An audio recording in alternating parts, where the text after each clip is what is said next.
ดเบอร์ลื่นนี้เขาบอกบ่มีคนที่ให้ขอลมสายคนหับมือถือของน้องนั้นคือผู้สาวไอ้นี่ของใจเขาเป็นใครผู้ชายคนนั้น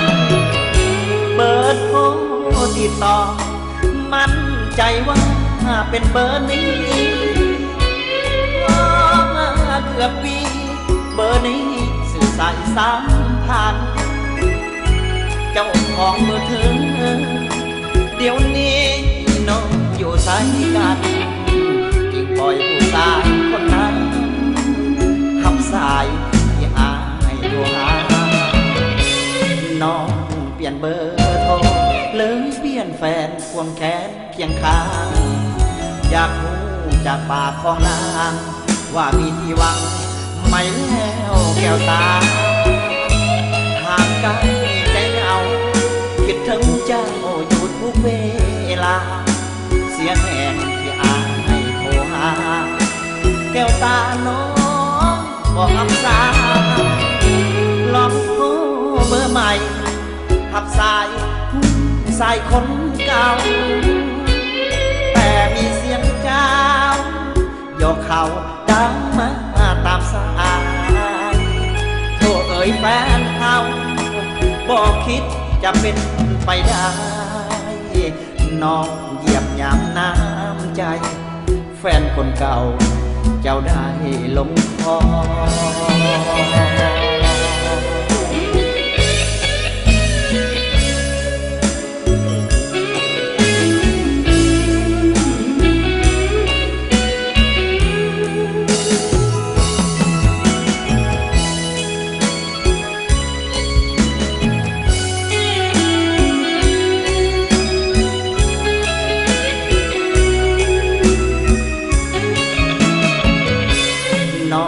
เปลี่ยนเบอร์โทรเลยเปลี่ยนแฟนควงแขนเคียงข้างอยากรู้จากปากของนางว่ามีที่หวังไม่แล้วแก้วตาห่างไกลใจเหงาคิดถึงเจ้าอยู่ทุกเวลา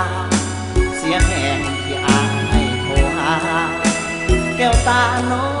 งบอกคำสาลองโทรเบอร์ใหม่หับสายคนเก่าแต่มีเสียงเจ้ายกเขาดังมาตามสายโทรเอ่ยแฟนเขาบอกคิดจะเป็นไปได้น้องเหยียบยามน้ำใจแฟนคนเก่าเจ้าได้ลงคอ